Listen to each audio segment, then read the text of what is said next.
Welcome, welcome.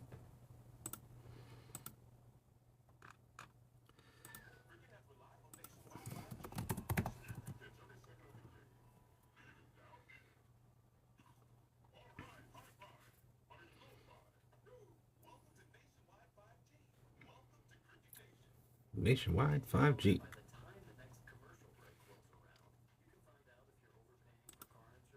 Oh, let me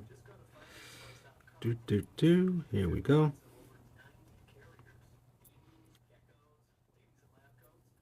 Hey,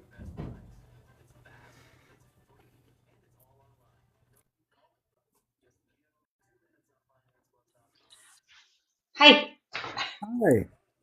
how are you? I'm good. How are you? You made it before Elizabeth. Hi. Hey, talk. Hi. I gotta fix some lighting in here. The big light is on. Sorry, hold on. Yeah, yeah. The last few episodes, you've been in the dark, sort of. Listen, the big light needs permission to exist, so. Yes. I hear you on that one. How are we doing? Good. Awesome. Yes. So real quick, yeah, the big light is too much. That's what she said. That sounds like something that that would be like a catchphrase in a book somewhere. So, just an FYI, Evie is under the weather this evening. She had a headache. She woke up with a headache, so she's laying down. Uh, so she said to give everyone her best, and she loves you, and we love her too. Okay, well, give her mine. I hope she feels better soon. Thank Yeah, you. there's some storms coming through Oklahoma shortly, so she's got pressure changes going on, and that's a Uh, lot when you have migraines. So, Hmm. mm, I'm beginning to yeah. I hurt my back recently, and yeah, somebody like I have pretty good days and then so days, and somebody said to me, "Oh, the we have bad weather coming. Maybe that's it." I never had to think about things like that. you're getting old man. I know. Yeah, when you don't have to open up a weather app anymore to tell you what's going on with the weather, yeah, your body tells you for it. Ah, yes. Oh, howdy, cowpoke. So, welcome everybody to Friday Night Rights. I am Brian Scala, your co-host, and I'm gonna do my shtick real quick. Shelly made it. Yes, I had to text Shelly. She sent out a message on the Book of Faces earlier this week. It's like somebody has to remind me. So 20 minutes ago, I texted her. Anyway, I am going to talk. I'm going to do my shtick real brief tonight. I do sports, spice, and second chances, and I want to talk about two of my books this evening. This one is a spicy holiday novella, and we're going to get into some other spicy holiday novellas in a little bit. But this one just recently came out. This is Silver Lights. And if you've ever heard the song Same Old Lang Syne by Dan Fogelberg, take the basic premise of two ex-lovers finding each other at the store on Christmas Eve, and then go in an entirely different direction. A little bit spicier, a little bit naughtier, and that's what you get with this doohickey. And the other book I want to mention is Eddie the Legend. It is not only is it a four-time award finalist, but it is now a one-time award winner. The 2025 Readers Read Award for recommended by Author Shout. So I guess that means I have to start calling myself, thank you, an award-winning author. That sounds Yes, you really do. weird. Yes. Sam, I don't Well, know how it. congratulations. Thank you. Sam knows better than I do how it feels to be an award-winning author. Maybe she can. Weird. Yes, and Sarren is an award-winning author too. We Hmm. have three award winners this evening. Yeah. It's fancy hour. Yeah. Hmm. Yeah. And They'll force you to say it enough. Hmm. And they'll They, force you to say it yeah. when you don't expect to, and then you're like, oh, yeah. Yep. yeah, Yep. that Yeah. one, that one, and Evie have all but forced me to say I'm a four-time award finalist. Well, yeah. Yeah. You earned it. So Thank you. So, anyway, that's me, and let's talk about Sam for a minute, and then we'll get to our guest of honor. Hi, I'm Samantha Moran, author of supernatural horror, thriller, and fantasy. My spiels are really quick, so I'm going to run you through them. This is Dealings in the Dark, a two-time award-winning novella, which is Demons, Hellhounds, and Deal Gone Wrong with 48 Hours to Save Your Soul. This is Bound and Betrayed, Schizophrenia versus Demonic Possession, books 1 and 2 in the Cursed Soul series, both available on Audible. This is Without You, which is like the ghost whisperer, if you like love, loss, and life after someone is gone. This is Wicked Little Rabbit, my spooky, spicy Alice in Wonderland reimagining. I swear, check your triggers. Your health is more safety and more important than, my sales. This is The Ruin, an award-winning urban fantasy, medical thriller, and subtext romance. And then this is my Apothecary of Curiosities series of short stories where the Grim Reaper is an apothecary and is getting into trouble because she got bored and who's going to tell her no. I can't write in one genre. So I just recently got a formal diagnosis for ADD, and it makes a whole lot of sense. Why don't you tell us a little bit about yourself? honestly, I would like you to teach me how to do that. That whole spiel so quick. It's That's like amazing. 60 days of Doing the signings. show. We've been doing the show since June, so we've had every week we practice it until we get it's like the you remember the Micro Machine Man from the 80s? Yes, Yeah. you're It's aging me here, but yes. Well, I'm from the 80s too, so you're in good company. Yeah. So, okay, well, Sarren Scribner. I write a little bit of everything. Sorry, I'm having problems with my ear. Okay. I'm gonna have to take these off in a second. Sorry. I'm gonna switch you to my phone. Okay.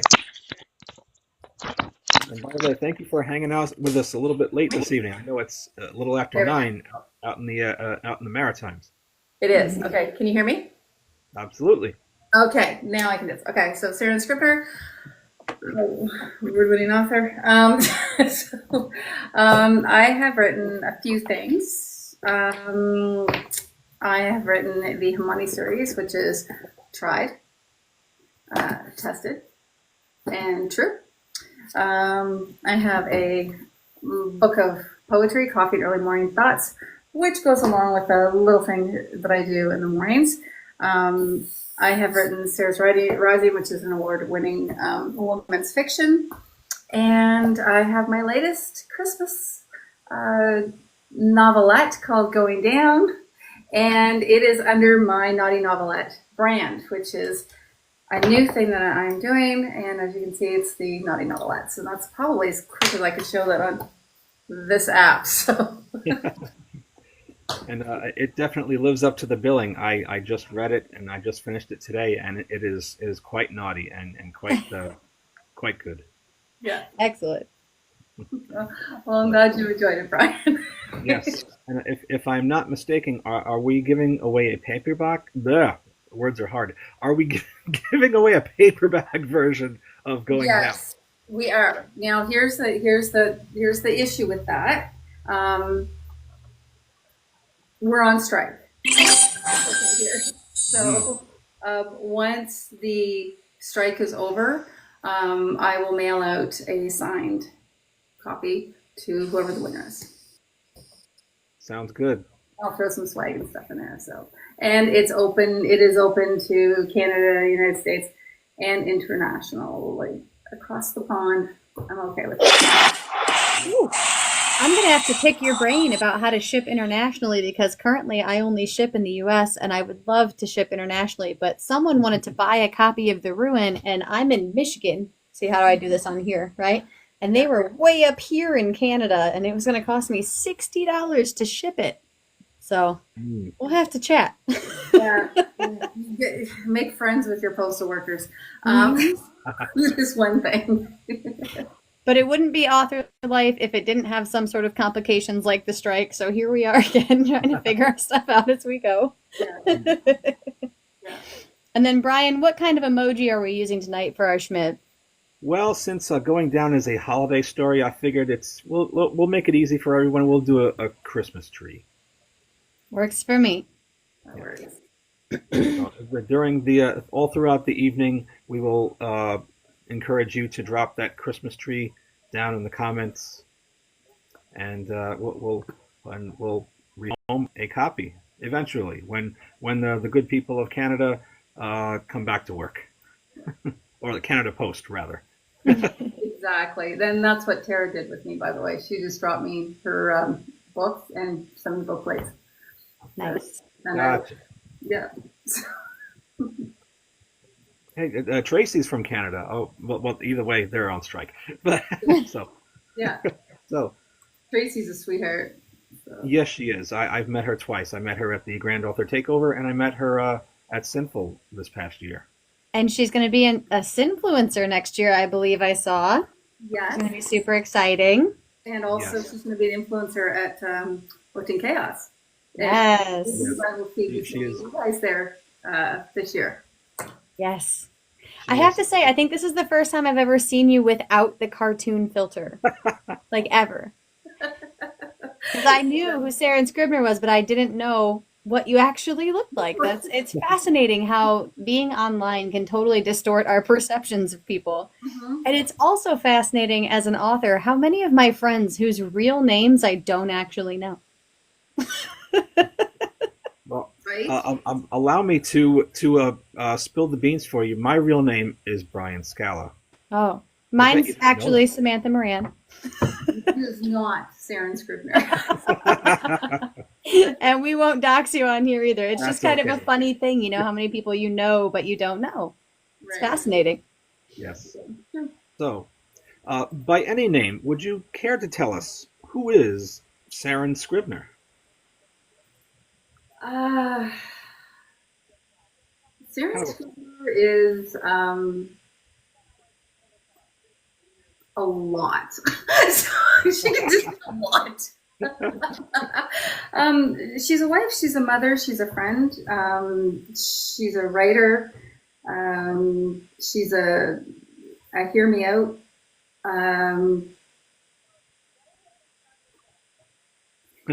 Yeah, Well, she's a that lot. says a little bit. So, yeah, she's a lot. As we all should be. One-dimensional is incredibly boring. So, Exactly. Yes. is this what you wanted to do when you grew up, or did this come about at some other point in your life, becoming an author? I've always loved writing. I didn't. Do you know my story of how I started writing? We'd love to hear it. No. Okay, No. so funny story. So I heard about this little app called TikTok, and so people were sending me videos and stuff. So I started going through and checking it out and laughing at all the cat videos and things like that. And then I kind of kept scrolling and found Book Talk, and I went, "Oh, what's this? Right? What is this magical place?" And the more I watched, I found out that you could self-publish. I did not know you could do that. And so I researched it, did the work, and the first thing I actually put out there was a test story, which I believe created a small cult out in Europe. But don't worry about it. I've revised it, and I'm actually going to republish it in January. Lord knows, I think we're all going to need a new cult in January. So, so there you have it, right? So I'll be doing that. But yeah, that's where it all began. And it was basically Book Talk made me do it. Yeah, that's how I ended up doing this too, because I always wanted to be a writer since I was a kid, and then I realized that self-publishing was a totally different thing than it was when I was growing up. But honestly, Book Talk really made this community. Like, we really wouldn't exist without it, and I'm very glad to have had it. I'm really sad to hear what's going on right now in the U.S. We're keeping an eye on it. Hopefully they'll change their minds, but Yeah. we'll see. Yeah. No. But so you didn't want to, like, you wanted to be a writer, but you didn't have plans to be an author originally? No, like I said, I got married when I was, I was married with a baby at 22 years old, right? My whole life was basically, work and raising kids. Like, I I love to write, but that wasn't anything I thought I could do because I was lifing, you know what I mean? So yeah, and it wasn't until, like I said, I became an empty nester. And, and then that's when I was like, huh. And that's when I discovered that, you can do this yourself, if you put in the work, you know. And I know I keep saying if you put in the work, because some people think that this is easy, that you just throw a bunch of words on a piece of paper and you toss it out there and see what happens. And it's not. Oh, you can. Don't get me wrong. You can do that. But just because we can do things doesn't mean we should. Okay. So, so yeah. So that's where like I said, I put the work in and surrounded myself with some amazing people. I have met so many amazing people since coming into this world, and friends, like lifelong.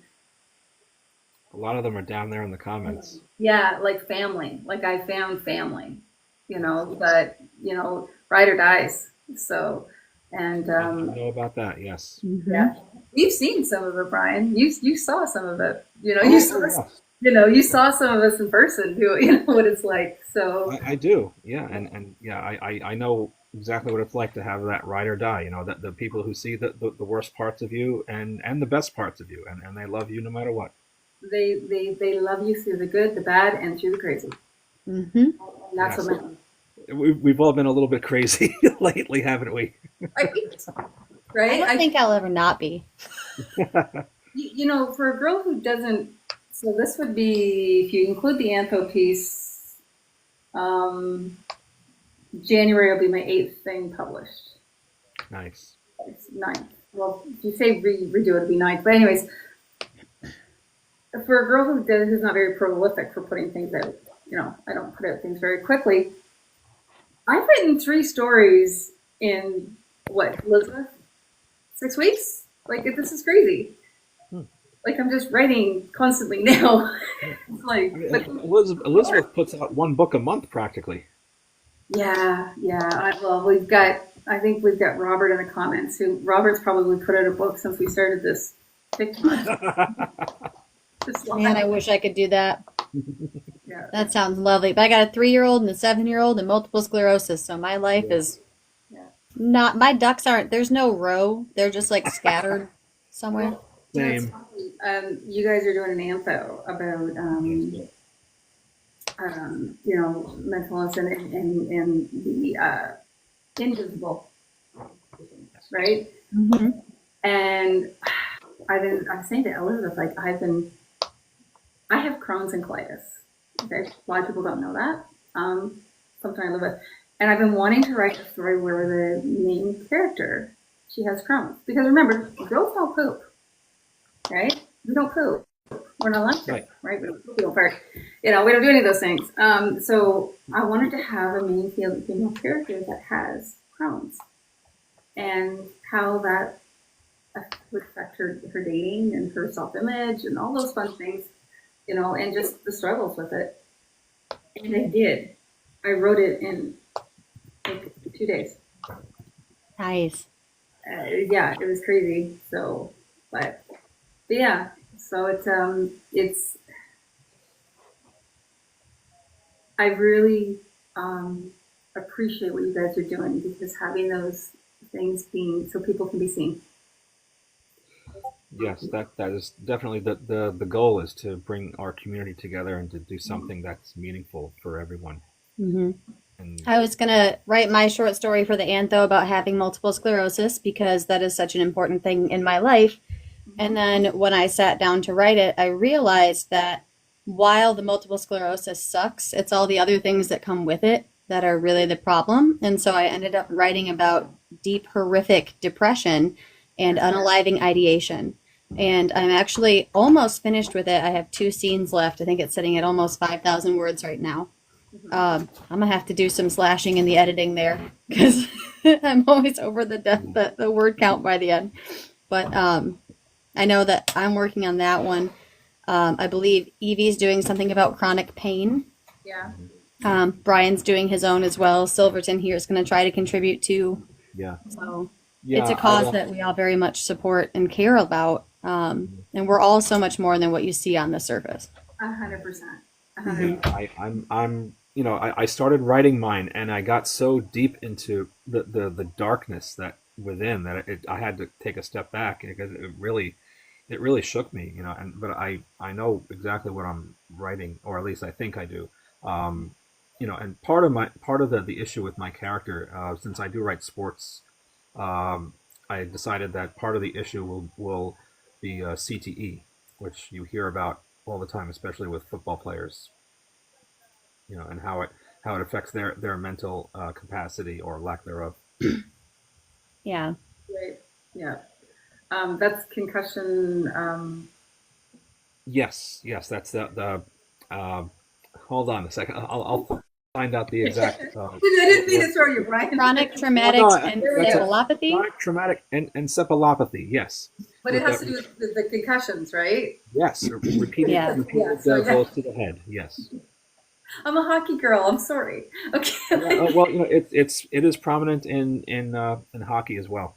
hmm Well, I mean, those guys know how to throw down, so That's right. the In game's more than not a one way. game until sticks have been thrown, and so have fists. Yeah. In more than Yeah. one way, Samantha. But Yeah, it's like you went to the fight and the hockey game broke out, right? right, Mhm. exactly. Pretty much, yeah. Oh, they actually got one in the net. Cool. How many teeth does he have left? Everybody's playing for the penalty box. Yeah. So, Yeah. um, what were you planning to be growing up? Obviously, you were you always thinking about writing in the back of your mind, or was it something else? Because you said Uh, you were, what, 23 with married and a kid? 22. I was married 22. with my first, and then yeah, married with my first child by then. What did I want to be with when I grew up? Was it a more practical dream, as they say?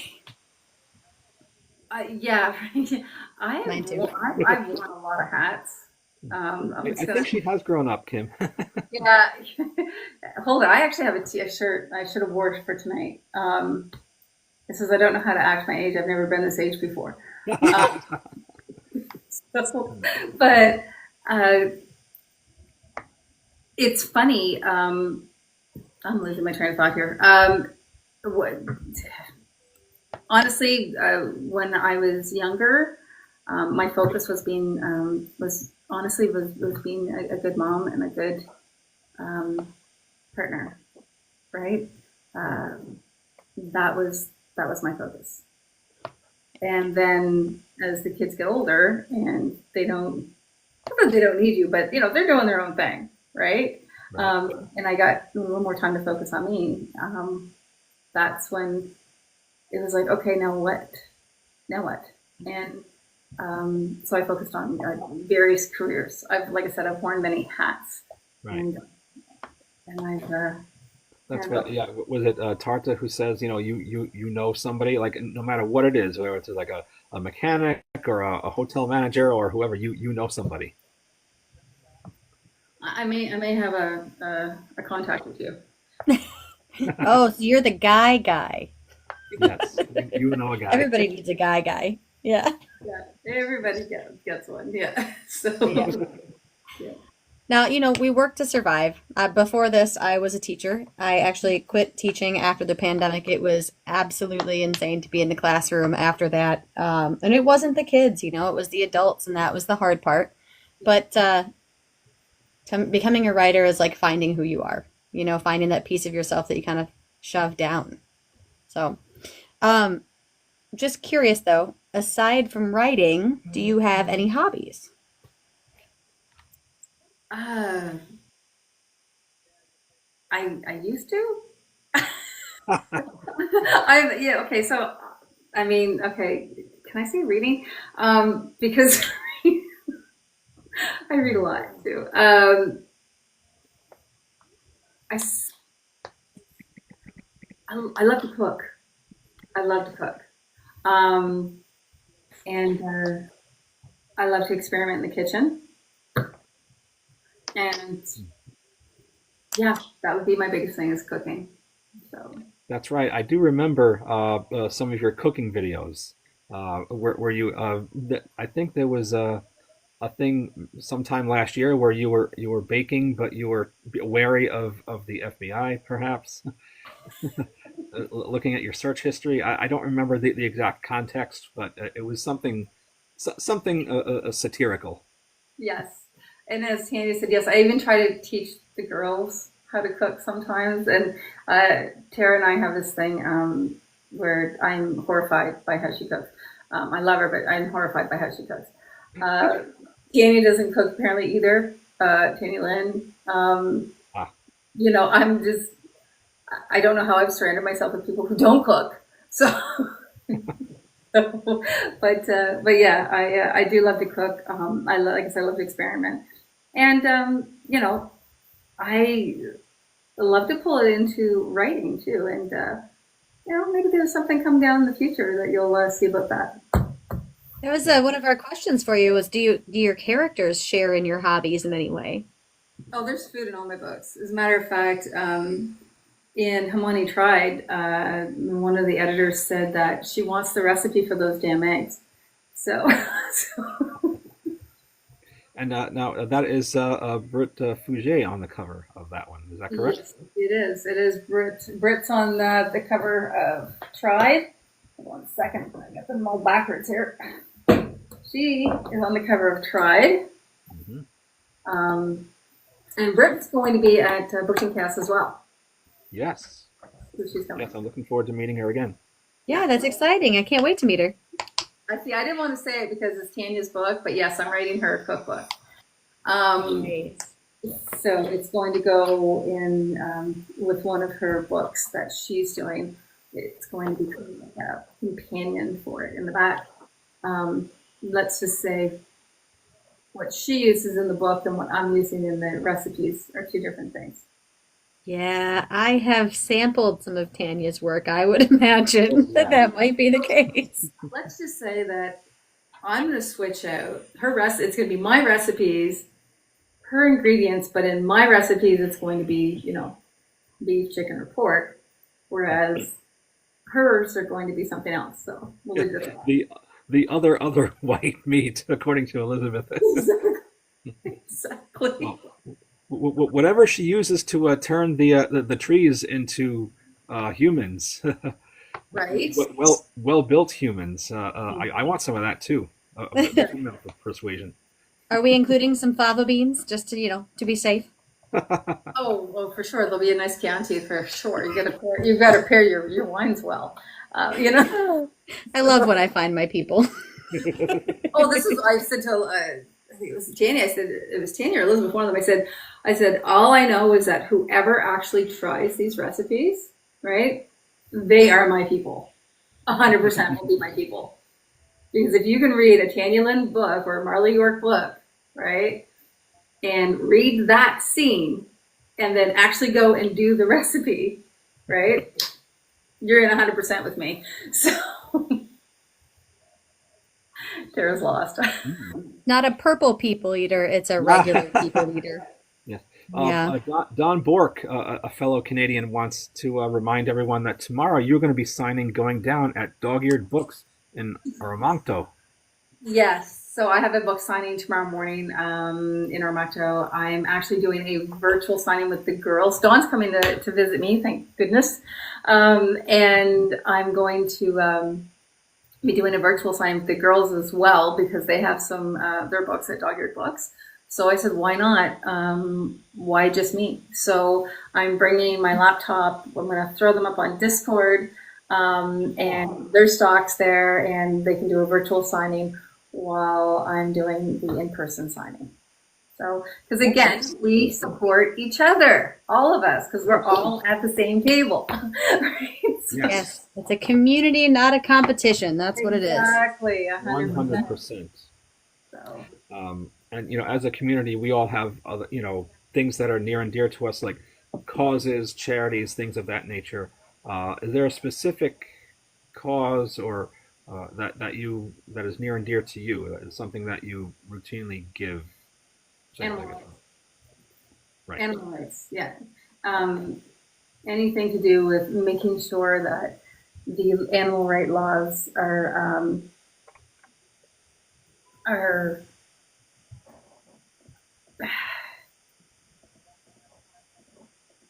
they need to be better. They need to be enforced. That's a big thing for me, these animal rights. Absolutely. Yep. My wife and I got our two cats from the local shelter. Hmm. She has a friend who worked there and gave us a lead on that. So Yeah, we've given them a beautiful home. yeah. I don't know if you know this, but I do have I've just gotten a kitten recently, ghost pepper. Oh. She's a spicy little bit. So The best kinds are.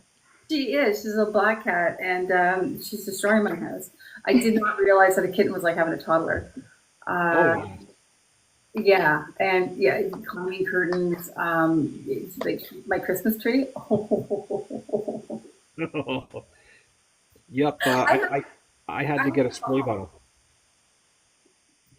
oh, you had to get one of these? Yes. I had like I 8 of those.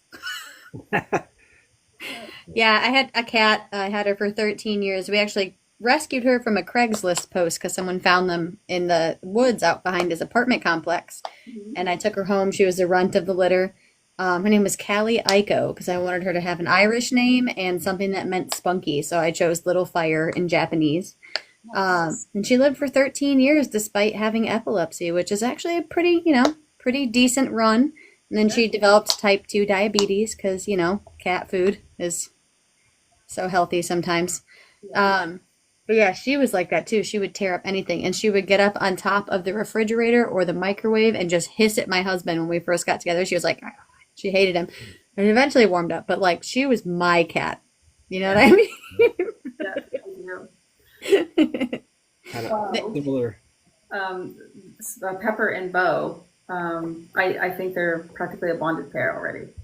So I have photos of my golden retriever laying in front of the picture window with the kitten sleeping on top of him. That's Oh. adorable. Yeah, like it's pretty cool. Today, he was walking around. You know the cat toys. Since we have cats, so I'm gonna go right into it. You know, like we'll have a cat toy like this, and it has this the string Mhm. has on it. He was walking around with this part in his mouth, and she was playing with it, and I was showing it to a friend, right? Because I was on a video call, and they're like, "Oh my God, are you recording this? Like this is like a major content, right? Like this is epic." And I was like, "No, I'm not recording it. I'm on the phone with you. Are you recording?" Like, yeah, Yeah, That's so my cute. cat's like the stick part more than the feather part. yeah, yeah. So, but yeah, My cat hated all cat toys, but anything she wasn't supposed to play with, she was into. Electrical cords, headphones, shoestrings, bra straps, whatever, yeah. Oh hair yeah. ties. Pepper has a thing about my husband's work socks. They're her prey, and it's the clean ones. It's the ones that are, she'll take them off because he puts all his clothes in the spare room for work, so he doesn't wake me up in the morning when he gets dressed. Which I get up anyway, so I don't know why he does it, but anyways, that's him. And she'll grab the socks, and then she'll hide them in the house, throughout the house, like they're prey. It's the funniest thing. So, anyways, yeah. But that's cats for you. So You got that Yep. natural hunter instinct. exactly. So, you obviously love animals, you're passionate about animal rights, but why don't you talk to us about some of your other favorite things? Like, do you have favorite foods or candies or seasons or bands or shows? Summer. I'm a summer girl, 100%. I'm a summer girl who doesn't suntan. I don't either. I'm a vampire. Yeah, I'm a vampire. I love the heat. I will sit in the shade in the heat and all day long. Nice. So summer definitely thing. Coffee, 100% is my thing. Uh, let's see, foods. All. All foods. I also enjoy all sorts of foods, yeah. Yes. Yeah, I mean, there's certain things obviously I can't eat, and there's things I miss. I would probably, I miss popcorn, things like that. I can't eat. I'm not allowed. So, but let's see what else. I love music. My family is my life, 100%. So Nice. I have an amazing, supportive husband, and I have amazing, supportive children. And my son and his wife have given me two beautiful grandbabies, and I am truly blessed. Simple as that. So, Yes. Yeah, definitely. Count your blessings, every day. yeah, yeah. It's okay. So this is with Christmas season coming up. Um, again, I always say I am very fortunate to have the people that I love that matter to me the most, like my core around my tree with me. And because someday not everybody's going to be there, and we know that that's the circle of life, right? Yeah. And it's unfortunate, but yeah. So I do value each day. So Yeah. Yeah. My grandmother just passed away. She was 98 years old. mhm. It's I mean, yeah, it's like, well, once you get past a certain age, I guess every day is a gift. Um, It yeah, is, I mean, every day is a gift, no matter how old you are. I should say. right, right.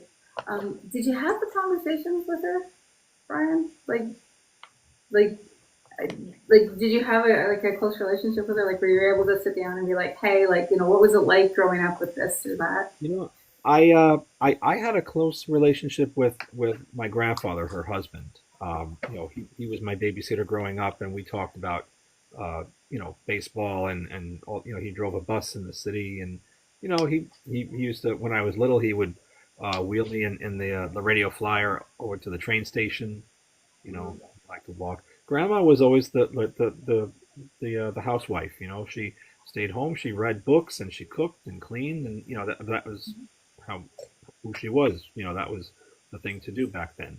Yeah, You know, but she was um, the foundation, she loved to read. And it's kind of funny. I'll tell you that this one story, and then we'll move on.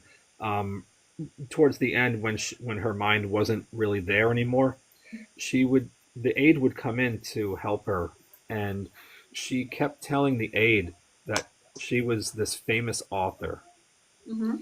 And I just, it's, how, the thoughts and the ideas get mixed up in your head sometimes. And, I mean, I took that as, my mother told me she said that on more than one occasion. And I took that to heart, because it meant that she must have been thinking about me. Yeah, Yeah. exactly. Yeah. That sounds like a story that needs to be written, Brian. Just saying.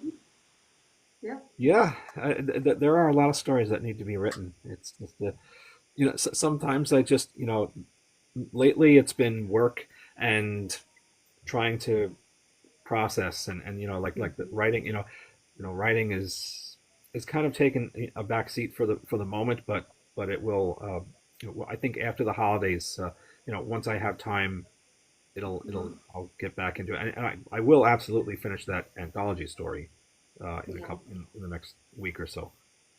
Yeah. Oh, that's Um, really cool. I saw Tracy in the comments wanted me to do that little story. I did a coffee and early morning thoughts the other day, and I had come across something on. I can't remember what I was going through, but anyways, and I know God love Dawn work went down a rabbit hole and found out who I could credit it to, because didn't I didn't look. But the Yeah. story to quickly tell you is it's basically a farmer goes up into his field and he's harvesting his field and he has a huge bounty.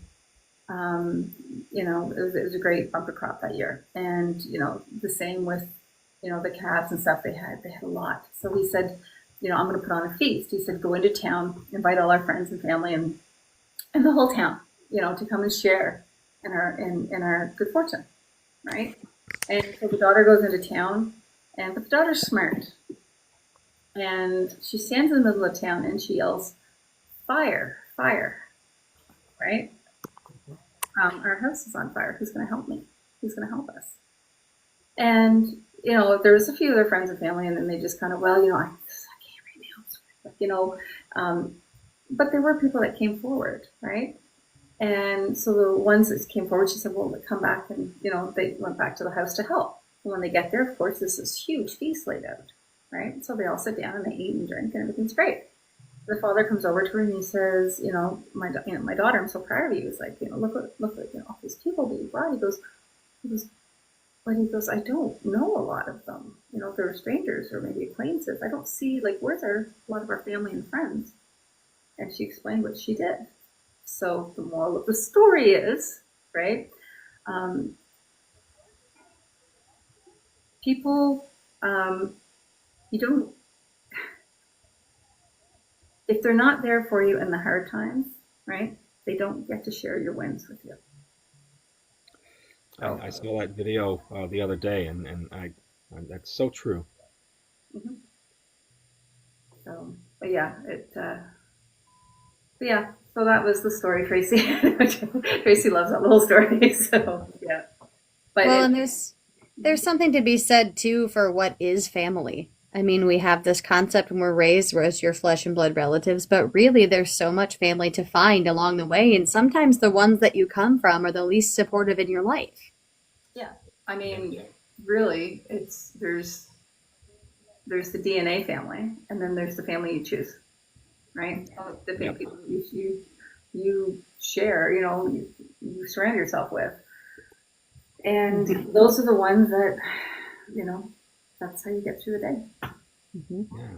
Well, I wrote a book recently, in the last couple of years, about found family. Mm-hmm. Yeah. And so did Sam.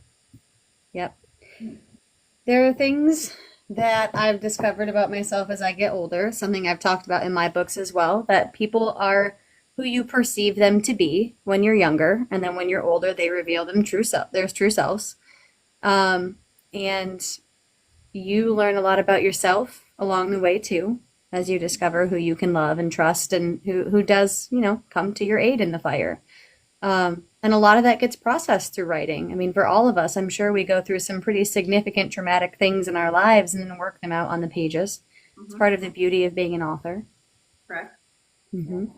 And part of the beauty of being a reader too, because you can live 1,000 lives. Sure, that's true. And it's great therapy too. Oh yeah. That's the thing, whether you're reading or writing, it's therapeutic either way. I always sarcastically joke, I'm just going to pass my trauma on to readers so they can process it for me. Yeah. Right. Sometimes it's true though. Yeah. Yeah, it's I'm learning firsthand. It's like I've always written characters that have trauma, but it doesn't necessarily equate to my own trauma. And now here I am projecting my own issues onto the page, and it's kind of jarring to see how Mm-hmm. deep it goes. Yeah. Writing the story for this anthology in particular is a very difficult process. I think I don't always cry when I'm writing, but I have cried at least 3 times in 5,000 words for this one. This anthology that we're putting together is going to be incredible. It's also going to break people before it puts them back together. That's how it works when you see yourself in a character. Yeah. And Yeah. so if it's not something you guys are used to doing when it comes to writing up the deep, right? Remember to take the breaks. Mm-hmm. The self-care. It's okay if you write for 5 minutes and then walk away for 5 days. Mm-hmm. That's okay. Yeah. That's kind of where I'm at right now. It's like I want to get back into it, but I'm almost afraid to get back into it because I know I'm getting back into my own issues. Mm-hmm. When I wrote this, I was lucky enough that I had a trained professional that was monitoring me. Mm-hmm. Because this was very difficult to write. Yeah. But for anybody who's read it, you understand why. So, but yeah. So just take your time and listen to yourself, because you can spiral pretty quick. So You can. And you can also learn a lot about yourself that you've been suppressing. It's painfully beautiful. Like, it took me 6 years to write The Ruin. And when I started writing this, I didn't realize how angry I was at the medical system, not just for what they had done to me, but for the people that I love, and how screwed up capitalism was. And 6 years turned into 400 pages. I mean, when I wrote Without You, this was a safe place for people to process their grief, because we can't always express that to another living human being. Sometimes we need to find it somewhere else. And I had a therapist with me as well as I was writing all of these books, and I really do credit her for a lot. But I'm a huge advocate for mental health. Mhm. And I really do think that writing and reading can better your person on a profound level. Oh, 100%. Mhm. 100%. So, Tracy wanted me to say my author tagline, "It's happily ever after," is overrated. Because if I don't get to walk into the sunshine, neither do they. Yeah. oh, I'd like the two characters to walk into the sunshine, but they'd be vampires. So, you know. Yeah, and just to remind everybody, we are going to rehome a paperback copy of Going Down, which we will discuss momentarily. And there it is. So if you want that book, drop a little Christmas tree down in the comments, or 2 or 3 or 5. Yep. Yes, and remember, we reward you for sticking around. So even if you have already done so, you can enter again, because we want you to hear everything Sarren has to say. Please remember to like and follow and share as well, because she's an amazing author and an awesome person, and we want eyes on her. Okay? Yeah. So, funny story about Going Down. You'll notice there's a little rock, a little stone in the back, and it has to do with this. Brian, you've read the story, as you know. This is the stone, the actual stone. It's the exact same. This was given to me by Tanya Lynn. Oh, Right? And and this little stone here is what sparked this soon-to-be whole saga. So you're going to, with this, these are standalones, but if you want to follow Danny on her journey, right, you can. There's going to be a couple more with Danny. And then next up after Danny will be Chloe, and it'll just keep going. To give you, it's not a spoiler, but to give you an idea, consider this kind of like the traveling pants. This is gotcha. going to be getting passed on. So Yeah, that's a worry stone, isn't it? That you're supposed to rub when you're stressed? it is, and that's where it all begins. So can you put the stone closer? Sure. It's gorgeous. That is very pretty. So, Looks like you got some tiger's eye, some amazonite in there, some calcite maybe. Oh yeah, I list them in the They're store. beautiful. I'm a huge fan of gemstones myself, big believer in, natural remedies and the healing world and stuff. So I like to see all the stones and things represented. Yeah, I know they're. So like I said, she had sent me that as a gift, and it means a lot to me. And but it also sparked the story and the whole thing, and then it just went from there. Decided to go with the Naughty Novelettes brand, and so with the brand going forward, if you see a Naughty Novelette, then that means I'm, it's not even, don't even think of it as being closed door. It's going to be basically kick the door down.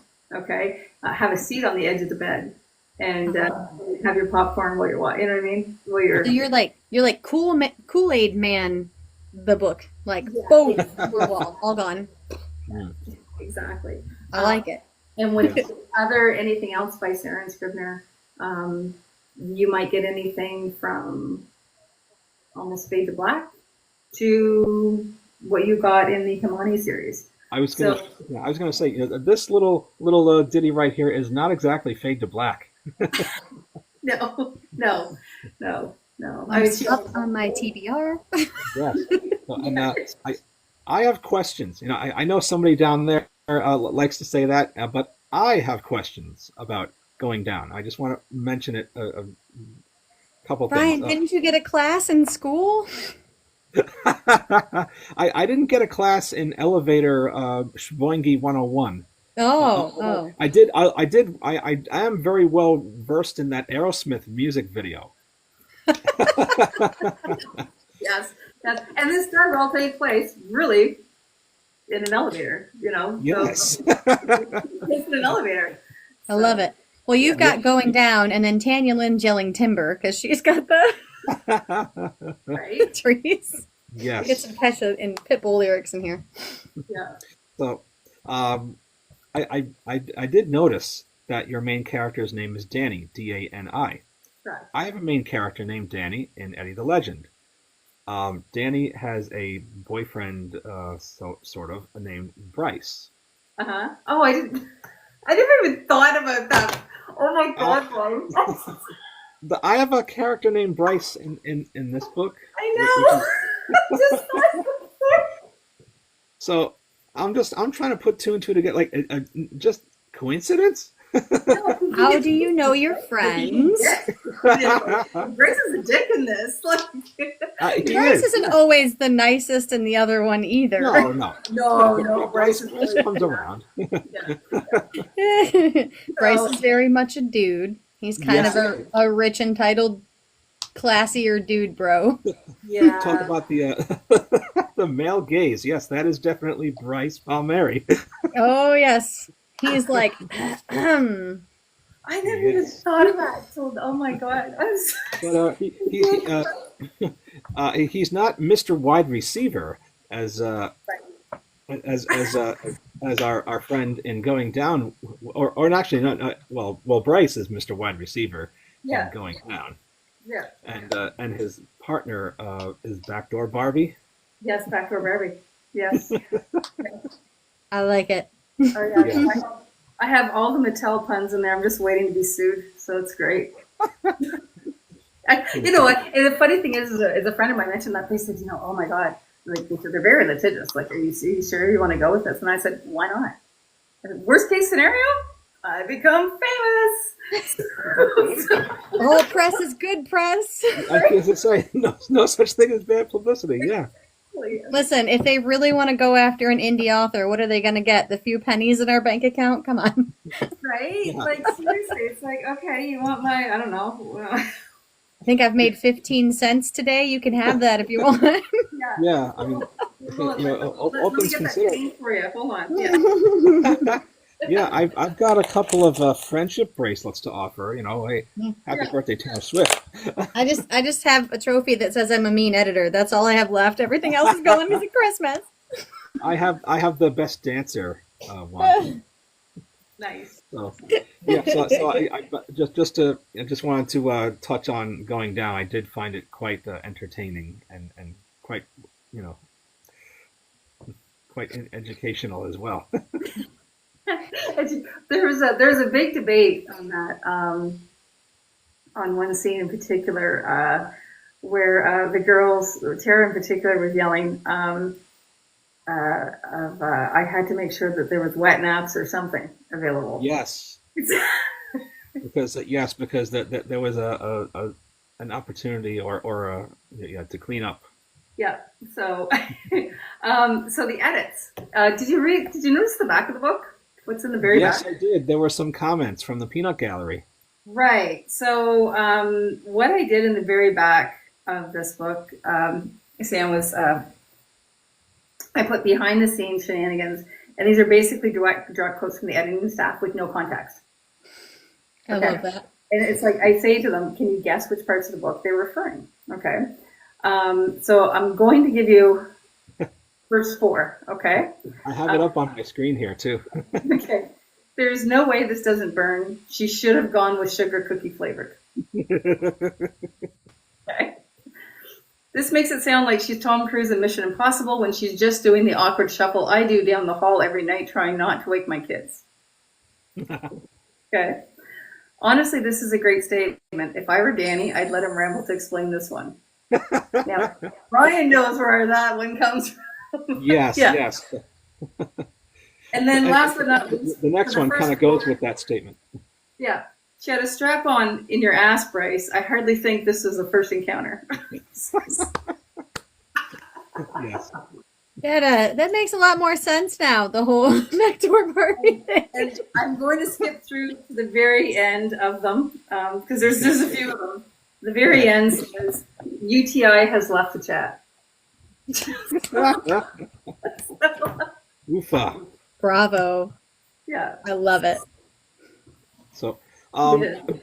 before we move on, am I allowed to tell? I understand that you had a part in editing this story, just a teeny tiny part in it.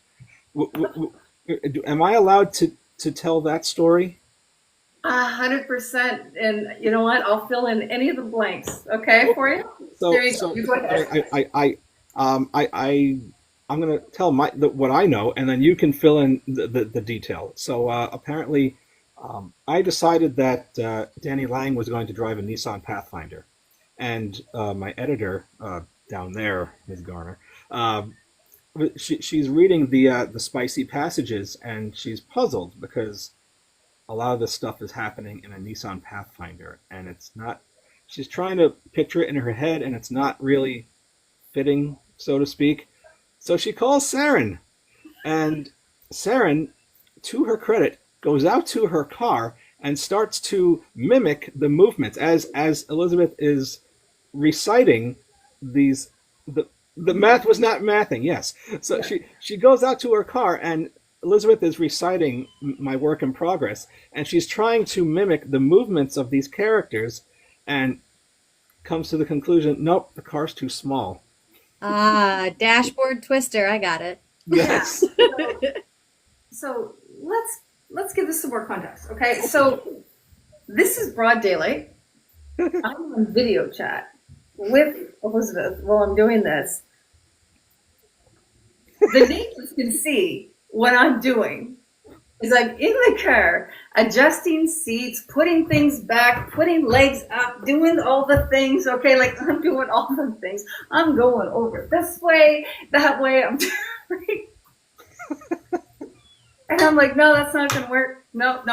He needs at least an F-150. He needs at least a 4. He needs something with lots of room. Okay, so but yes, so that was the. Yeah. Thank you for your contribution, by the way. You're welcome. Listen, you know what? Choreography is my thing. I got to read Silver Lights today, and I could see how that would work out. Right? So that choreography ended up happening in my car in the driveway. I love the commentary too in Silver Lights where it's like she can't fully sit up because she's gonna smack her head on the ceiling. Yes. Ooh, sorry. Yeah. And by the way, the part where the officer questions them after the fact may or may not have happened to me once upon a time. That happened to me. Yeah, my husband and I, before we got married, his mother and his younger siblings came to visit us in Ontario, and they were staying in the apartment with us, and too long. And so we decided to sneak out, and we went to the industrial district with the car, and he had a Daytona, and with a sunroof. And let's just say, yeah, the police showed up, and they're like, Miss, are you here of your own free will? Dad started to laugh. He goes, "Don't you fucking dare!" So I was like, "Yes, I am." But yeah, it was funny. It was not an officer of the law for me, but certainly got busted regardless. Yeah. Listen, cars are fun, okay? Yes. Cars and elevators, there's some sort of tension in a small box. And you know, mine took particular skill because mine was in the back seat of a 1980 Datsun 510 with wool upholstery. Not wool, excuse me. It was like a no, because I'm allergic to wool. No, it was like a sheepskin type upholstery. Yeah. That's skill. Yeah. That's dedication too. I was a little bit smaller then. Yeah. The So, back end of a Ford Explorer, third row seating, and it folds down. It's Yes. great. listen, that's one of the things I joke about, the fact that we do have the whole super cab F-150s because we get bigger as we get older, right? So we need more room. So, look, we got them all going truck bed, back of a van. Look at them. We get them all. Oh. So obviously then, our next question kind of stems from this because some of our stuff is genuinely inspired by real life experiences. But where do you get the inspiration for your published works?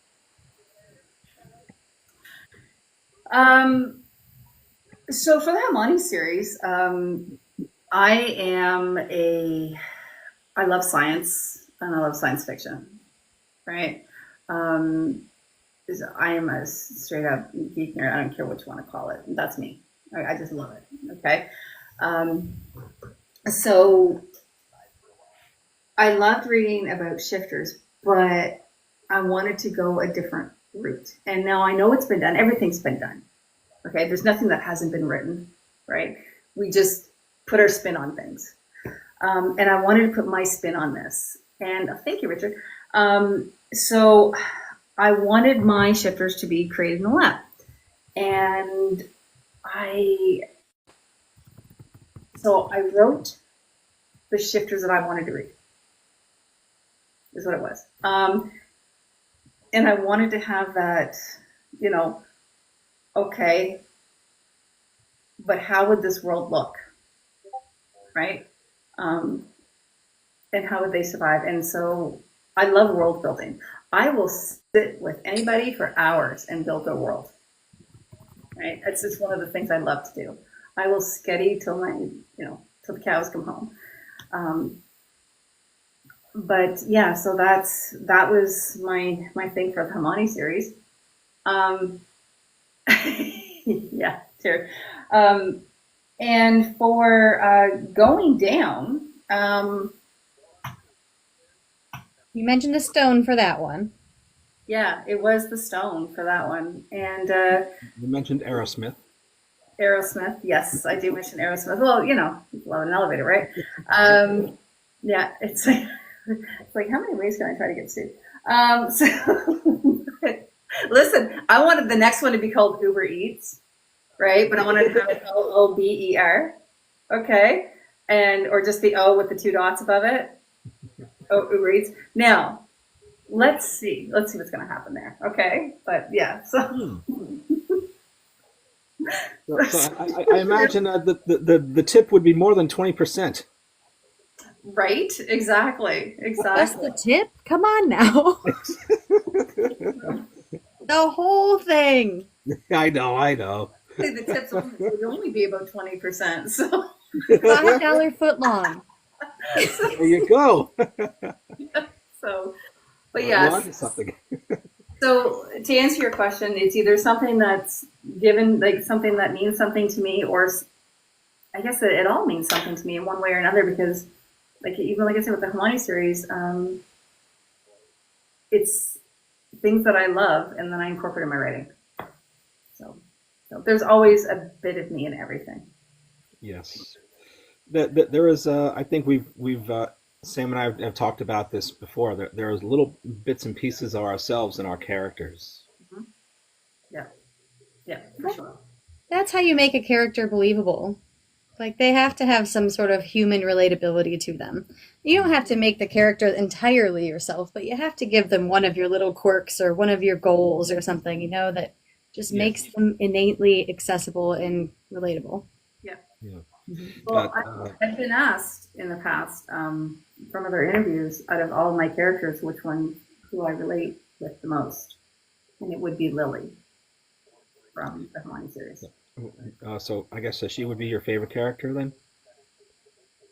Yeah, she is. She is. Do you have a least favorite?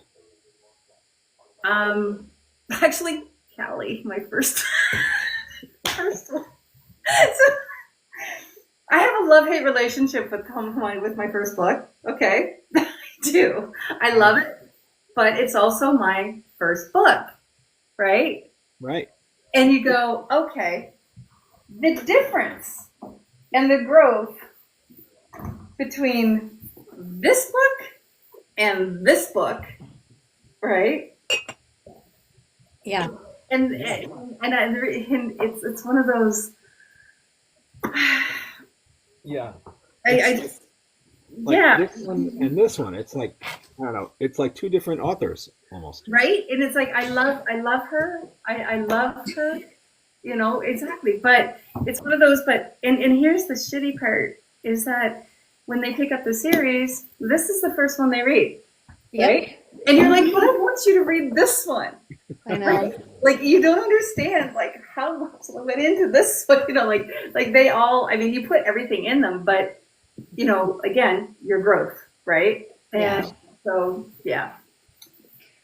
Yeah, and the thing is too that readers, I think, understand that, especially when they're like the people who have been with you since the beginning and they watch you grow. So you have a little bit of wiggle room there.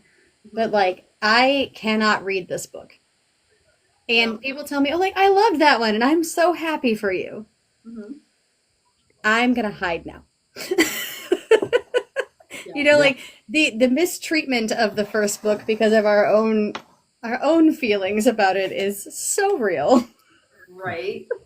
You know how many times I have cringed anytime someone says, "Oh, I'm reading Being Made," or I read Being Made, and I just have this sense of terror. Uh-huh. Yeah.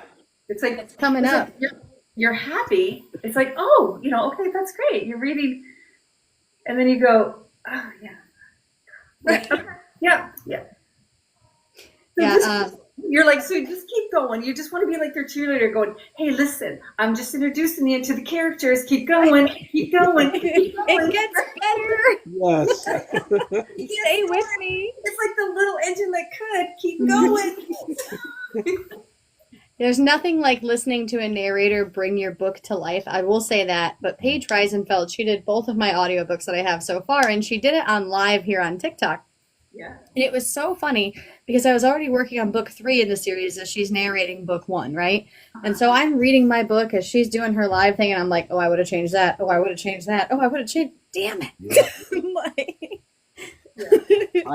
I asked her to narrate Being Made because I thought she could make it better than it was. They always do. Yeah. Mm-hmm. Being Made's a good book. Mm-hmm. So don't sell yourself short on that one. We but- are our own worst critics, though. I mean, really. I mean, really, we are. I mean, nobody can be harder on you than you, right? But then again, no one can lie better to you than you too. So, you know, so there's that. So, yeah, you know, I always go for the angel and the devil scenario. So, but yeah, Paige Reisenfeld is an amazing narrator. I don't have any audiobooks out, but I have had my books with the femme takeovers, and listening to it come to life is really nice. Now I think TD's in the comments. I do owe TD, and I will get to it. I promise. I promised her that I would record and just send for her ears only. At least, part of one of her books for her, so that she can have that. So, yes, I know, I do. So we have least favorite and favorite books. We have least favorite and favorite characters. So there's obviously writing preferences coming into play here. But one of the preferences that we always want to ask about is, do you prefer to write standalones or do you prefer to write series? Given your backlist, I'm going to assume series. Series is my least favorite Really? to write. It is my absolute favorite to build. Oh, yeah. It's more time. Again, building that world and those characters and all of the little nuances that have to happen with all the intricacies. I love it, and I can do it. And then I have to sit here. And I'm like, It's all in your head. right. I'm one of the, I'm an author who loves to write, but I'm an author that loves to orate. Does that make sense? Mm-hmm. I would love if I could just sit and tell people the stories. Do you know what I mean? Without having to actually write them out. I have to ask, are you able to tell those stories using your ASMR voice? I am actually. So I am. Yes, that was one of the reasons I took this out too, because I thought if Kim pops in here, I need to be off these and same with TV. So, so but yeah, I can, and I wouldn't mind doing that too. But like I said, I love to tell the story, and I love to build and go back and forth with people, and I think this is one of the things I love about book signings so much, too, is because I get to interact with the people, and as exhausting as I am from peopling at the end of it, and I just want to go home and sleep for 3 days. Yeah. Yeah. So Masking is hard. yeah. And Yeah. even if you do want to be there, because I'm the same way, I genuinely want to be there, it's still a lot to have a constant smile on your face and be able to speak for that long and, tell the same things over and over again. And it can weigh you down. Put Vaseline on your teeth and Mm-hmm. do all the things that you need to do. Bring Mm-hmm. chocolate, lots of water, and yeah. So Mm-hmm. yeah. Yeah. Mints. Sorry. Yeah, one of Sam's recommendations was Tic Tacs. I have yet to use them. I probably should. They Yeah. are really helpful. They do keep your mouth from getting all dry, which is nice. Mm-hmm. Especially if you have to talk that much. 100%. Yeah. Yeah. All right, so we're going to give you another chance right now to go ahead and drop some Christmas trees into the comments for our rehoming of a paperback version of Going Down, the new holiday novelette. Give or take some time with the mail strike. But go ahead and drop some Christmas trees down here. Again, if you've already done it, you are more than welcome to do it again. We are rewarding you from being here. Yes. We get a little keychain to go with it, and lots of love and a few other little swag items. And again, like, follow, share. We want all the eyes that we can get on Sarren, okay? Yes, that cover. Thank you, Tara, and the illustrious Elizabeth Garner did the cover. She does great covers. She does. She does do great covers. I've had a chance now twice to flip through her book at signings where I get to see all the things that she's made. And then she did the anthology cover for Book in Chaos, which was stunning. Yeah. So Well, definitely Elizabeth check it does out. all my covers. She does all of them. So Nice. yeah. Very nice. She is extremely talented, and she won. I say we share one of the awards for this because part of the grading on this was cover. Nice. Very cool. So yeah. So the only one I did was this horrible thing. So, but that's because I draw stick figures. So no. Yeah, I make my own covers, but I make them in Canva, That was Yeah. Canva. This was Canva. But this is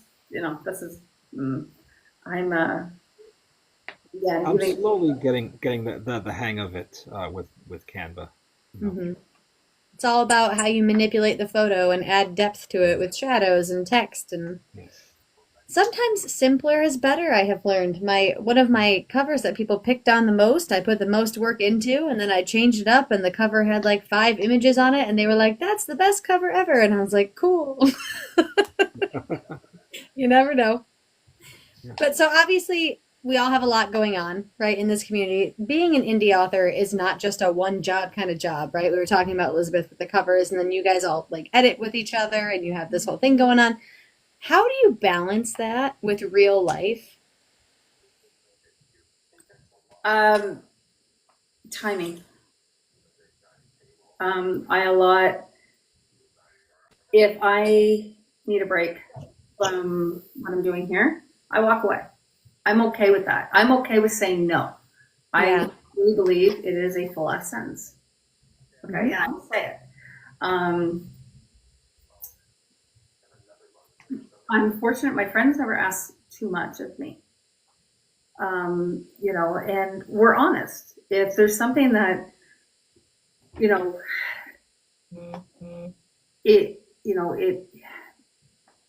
you just don't have the spoons to do it, then we say it. Like, hey, listen, you know, I don't have the spoons for this right now. Like, give me a minute, or, you know, I've got somebody else that's going to pick up for me. You know, and I mean, that's the thing. And yeah, again, remember, I have grandbabies, right? And, you know, so they're a priority to me to spend time with them. I have a husband, you know, who's extremely supportive and extremely understanding, you know, of what I do. But we make time for each other. So, and I don't force any of it. Because if you try to force spending time with your kids, you try to force spending time with your husband, if you try to force spending writing, if you try to force any of it, right? It's not genuine. Yeah, I agree. And people can feel that. Whether it's the dog, the cat, the kids, the, you know, the readers, the whatever, right? People can feel it. So just do what you can when you can. And just breathe, and just remember that the world's not going to end because you didn't get whatever done, or you didn't get, you know what I mean? There's only so much of you. Right? And remember to keep a piece of you for you too. Have some of your own time. Yeah, that is something that I've been trying to do the past few weeks. I've learned the hard way. Yeah. Setting boundaries is hard, but it's an essential part in any kind of relationship, in any kind of task. It's something I've been working on for years in therapy too, because I was a people-pleasing yes person my whole life. You know, that type 1 former gifted and talented kid. So it was great. But no is a full sentence, and you do have to respect your limitations. And the people who love you also need that from you. That's the thing, because if you don't, then you'll get angry. And if you get angry, you damage those relationships. It's the same thing with your scripts. I have a book that was supposed to be out almost 2 years ago. It's not out. The main character doesn't want to talk to me. That's her problem. I wrote other books in the meantime. Like, you do what you can. Remember, Richard, again, the number one person you're supposed to please is you. And people say, well, that sounds selfish. It's not. Because here's the thing. If I'm not healthy, whether it be mentally, physically, you know what I mean? If I'm not the best version of myself that I can be at this moment, okay, you know, doesn't even just the best version of that I can be in this exact moment, then how can I give my husband the 100% that I want to give him? How can I give my kids the 100% I want to give them? How can I give my writing the 100% I want to give them? I can't give to anybody else if I haven't given to myself first. So Tara's like, preach. Yes. I saw something the other day too. Yeah, I saw something the other day too that I think really applies here. It's that your 100% on any given day looks completely different. My 100% today might be 50% of my yesterday, and that has to be okay. Yeah, and that's moment to moment. Right. So, you know, and I think some of the issues today is that people put too much pressure on themselves, and they don't give themselves enough grace. And when really it's like, hey, listen, you know, as long as you're putting in the effort and you're doing the work, and you know, then and you're not being a dick, you know, then that's all we can ask for. And I think, Samantha, you're really going to like this thing that's coming in January. So I'm looking forward to it. Yeah, I think you're going to like this. So. Yeah, that comes to play a lot with the story that I'm writing for the anthology, because the main character doesn't even have a name until the 4th part of the book. I won't tell you what her name is because she's telling the story. Why would she use her name?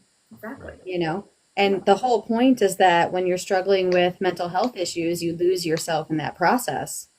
And I know personally I've struggled with mental health issues my whole life. I know Brian's had some things that he struggled with, especially as of late, because 2024 has been hard for so many people.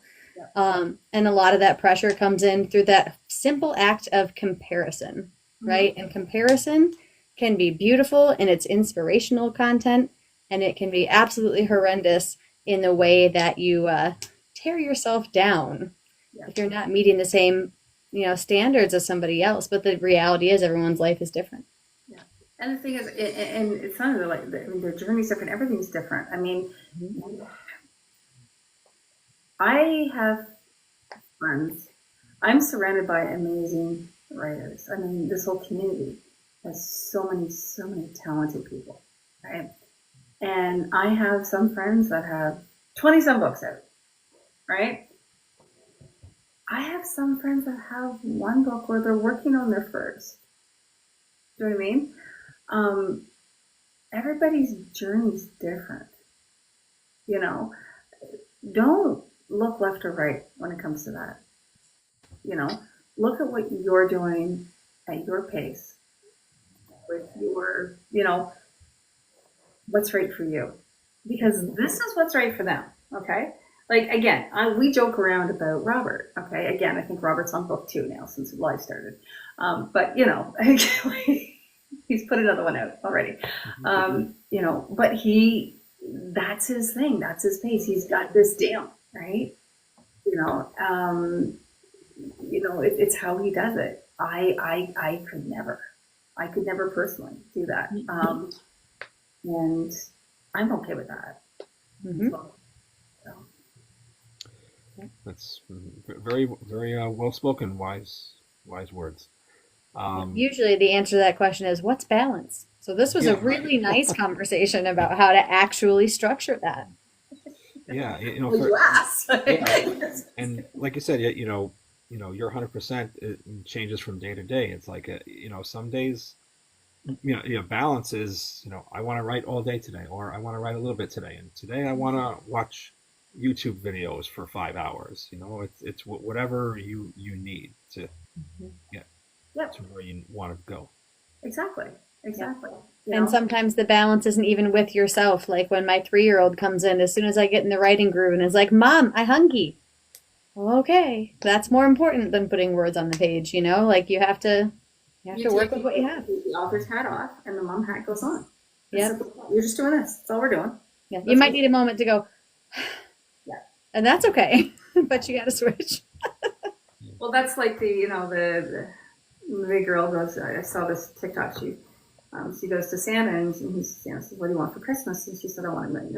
And Santa's like, "Okay, be realistic." She said, "Okay, I want 5 minutes to myself alone every day, and I want to be able to pee in private."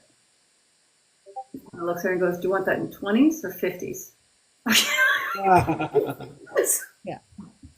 Yeah, I don't remember what it's like to be able to use the restroom completely by myself.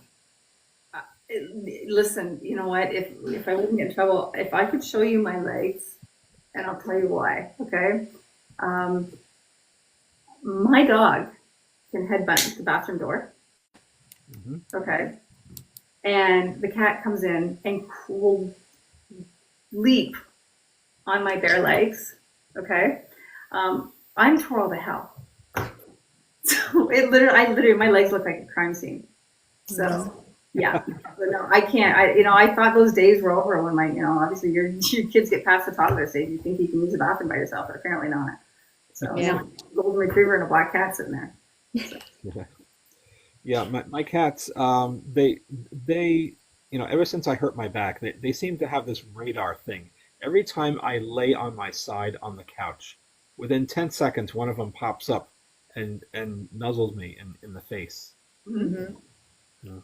They're probably trying to make you feel better because they can tell something is wrong, but they don't understand the concept of Dad needs to rest now. Yes, exactly. Yes, like Dad wants to lay down for a few minutes, and but yeah.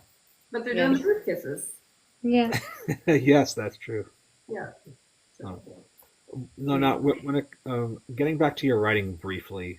Would you say you're more of a plotter or a pantser or a plantser? I'm a planter, 100%. Gotcha. Planter, and a pacer. So Pacer. pacer. So Like one of those AMC Pacers that, I don't think they have a large back seat. So yeah, right, exactly. No, the girls have witnessed this. The other thing, so I will plot, and then like I know where I want it to begin, I know where I want it to end. I have a general idea what's going to happen in the middle, right? Do that, and then yes, I do. See, Tara's already given out my secret. I do. I will take my phone. I will put it on video record. Okay, I don't care. I just want the vocal on it, but I just put on video record anyways. And it'll be in my car. It'll be me walking around. What shall I say? A pacer. I'll do laps around my kitchen. Well, and I'm talking. I'll talk out the whole scene. Right. The Hear Me Out anthology that we did. Okay, that story. The majority of that got spoken out in Tennessee when we were on the writers' retreat. Me walking around outside with my phone. Wow. So, and then I transcribe it. Now, problem with that, and if you've read Tried and you've seen the back, is I tried one time to do a voice to text. Don't do that because what comes out is horrific. Yes, it was horrific. I couldn't understand a damn thing. And yeah, and it was, I was running for spiders. The voice to text snafus. It was really, it's funny. They're funny, but it was horrible. Don't do that. Hence the reason I've learned to just audio record or video record. And then I sit here and I put it on my Shelly because I call this a Shelly because Shelly gave this to me. Put my phone on here and then I transcribe everything. So, but yes. So to answer your question, I'm a planter and a pacer. So. Nice.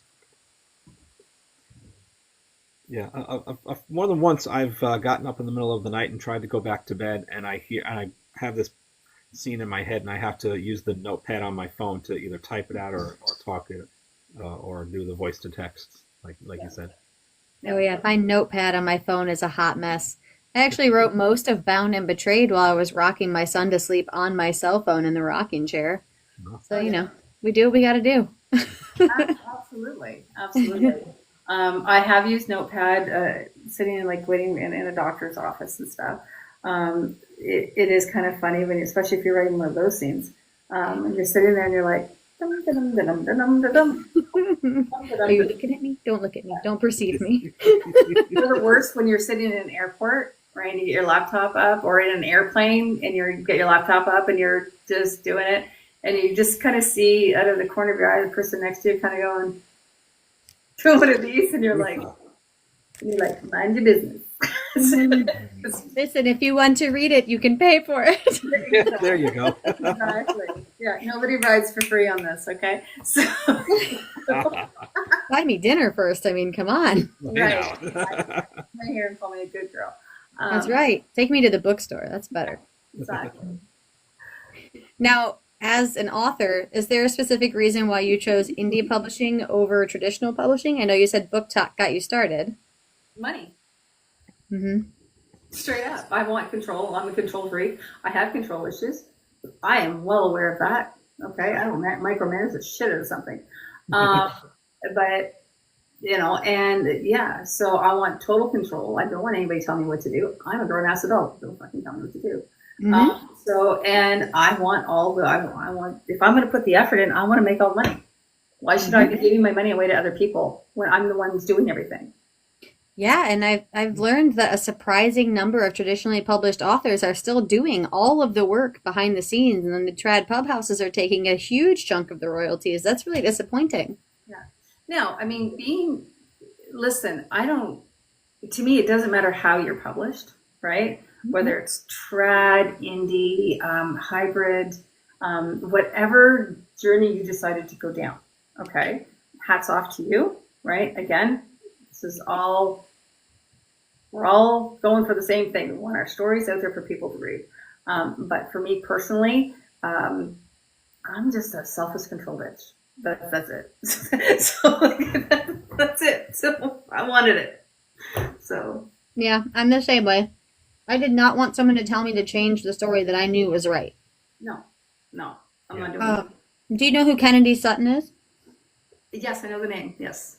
So she actually had a trad pub deal for The Sneaky Last, which is the first book in her 7-book pirate romantasy. And they wanted to change it so that the main character was not a S worker and make it a YA book and basically make her just like, la, la, la. And Kennedy is like, no, that is not the story. That is not what I'm trying to tell you. And she turned down a pretty lucrative traditionally published deal. Yeah.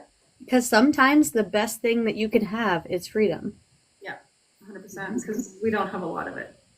Mm-hmm. So, Yeah, the story that she wrote is phenomenal, by the way, Mhm. and it spawned the entire series. You know, you can just imagine had they changed any of it, you know, how would the rest of the series play out?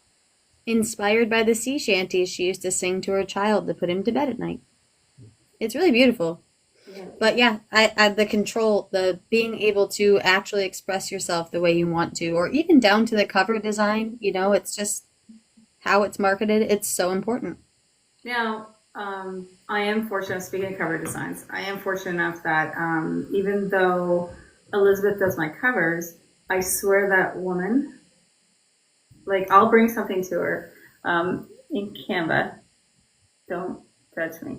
She has seen my stuff. It's not good. I think we did use the back once for Tara, for a birthday thing for Tara, though. But I will bring this horrible little, like, it's kind of similar to, like, you know, when your 3-year-old draws you a picture, right? And and it's like, and you're like, oh, what's that? And they're like, oh, that's a pretty cat. And they're like, yeah, it's an elephant. And you're like, okay, right? You know, but I'll Elizabeth bring, loves your ideas. I know the ideas. See, she knows what words to use.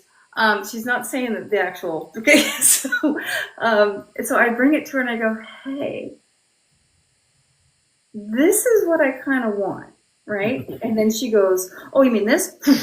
Right? And she's like, the great Houdini. It's a poof, there you go, right? And it's like, oh, it's magic. It's magic. That's happened to me a couple times when I've tried to come up with a cover idea, and then she's like, "Oh, hold on a second. You mean something like this? Like, right? yeah, yours is better." He's like, damn it. I Yeah. know. That. Do This that.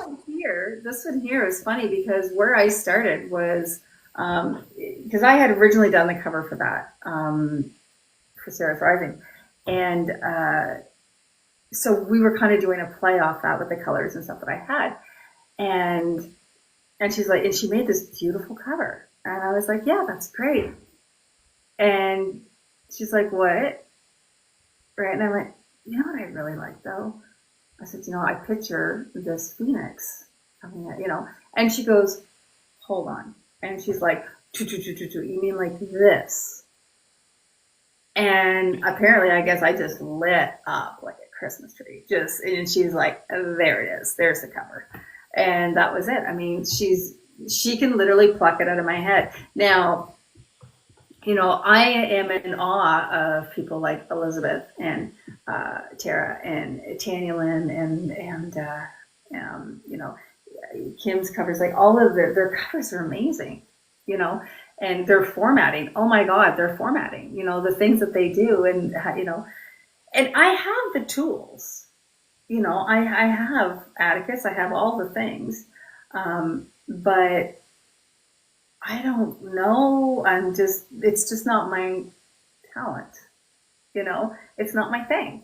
I can play with it. I will tell you that I actually did do the formatting for Going Down though. So I did do that. So, but yeah, that was my first foray into, hey, let's see if you can actually use this program. So, but yeah, I'm fortunate enough, like I said, that they, with freedom, they know, they just pull it out of my head. So.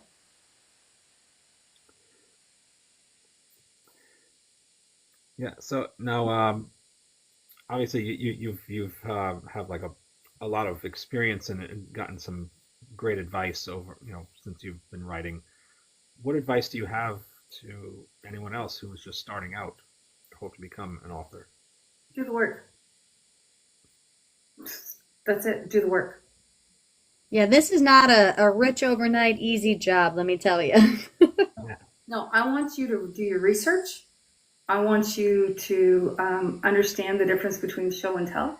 I want you to learn how to edit. You better learn how to run spell check. Okay. I want you to, I mean, you don't have to become an editor, but at least know how to go through a damn manuscript and be like, okay, this is a pretty clean version to the best of my abilities. Understand that you need many eyes on something because you will get blind to your own work. Elizabeth, I freaking love you, Sarah. I'm going to go on a soapbox here. I want you to understand that this is a business, right? But just because it is a business doesn't mean you have to stab other people in the back, too.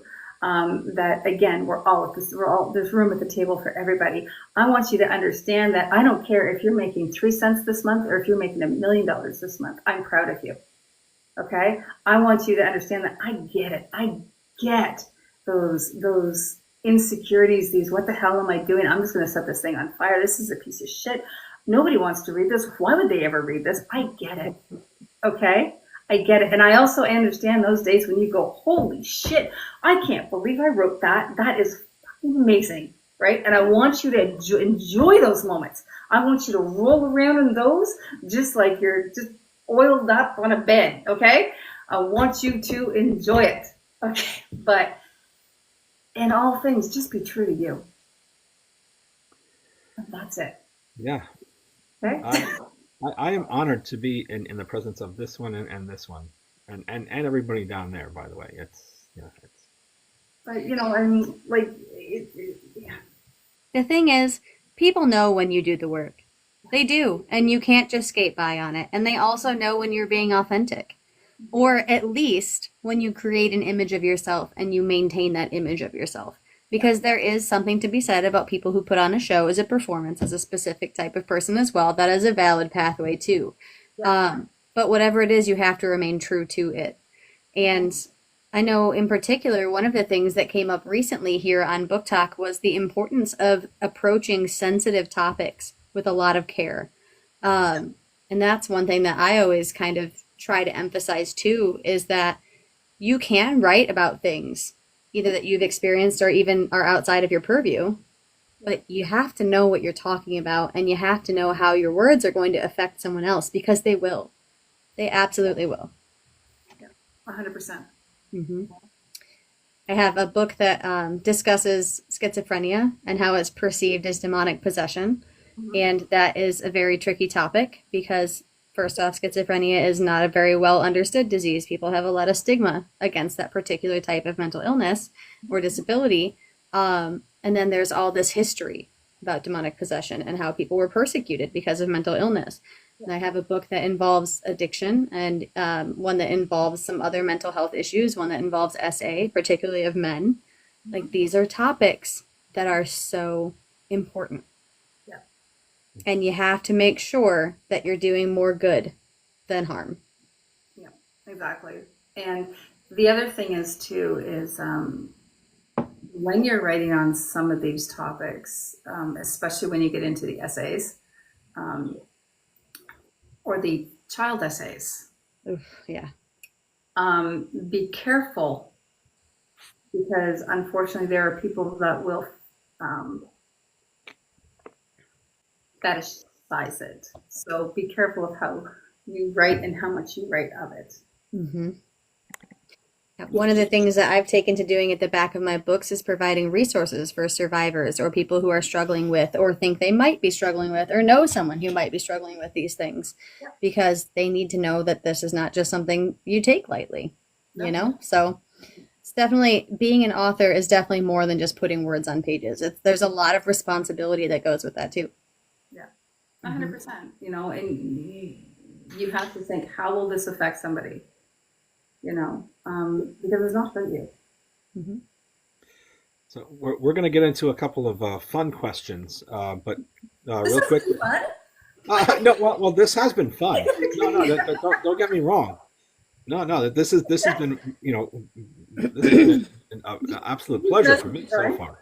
Listen, so we no, do the heavy well here. That's, that's how yes, that yes. goes. We've we've covered pretty much the heavy and the light. Right. Um, Yeah. yeah. Yeah, and everywhere in between. But yeah, really quick, yeah, drop the Christmas tree down there if you want the paperback copy of Going Down eventually. So I have to ask Evie Black's favorite question, and she will tell you that it's the most important question of the day. Uh, so, what is your favorite dinosaur? Velociraptor. Ah, They're smart. They're smart. I love how they hunt. The way they hedge people in. Hmm. Yeah. You never know what's coming. Definitely love a good velociraptor. Yeah. I also really like pterodactyls. Yeah. Just my son reminds me of a pterodactyl, so I think I've grown more fond of them. And triceratops. Yeah. They're horny. 3 times. Yeah. Yeah. Zero hesitation. Yes, I know. Velociraptors, though, are amazing. They're definitely one of my favorites. Yeah. Also, there's so much discrepancy in actual like scientific study about what a real velociraptor looks like. I It's go with fascinating. the feather. Mhm. I think it's the feathers. Well, they're saying now that they think birds, modern day birds, all evolved from dinosaurs, which is really quite fascinating. It's true. All right. So for me, I want to know what is a food that you have never eaten, but you would really like to try?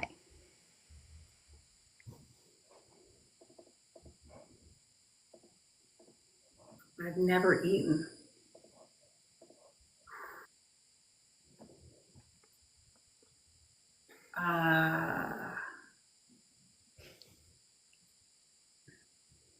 I've eaten some stuff. Okay. I'm just, Hi-oh. yeah, give me a second here. Something I've never eaten that I'd really like to try. That's a loaded question when you think about it. What are you trying to tell us, Brian? Listen, try anything once. That's true. Yes. Well, there is that, Brian. I've never eaten that either.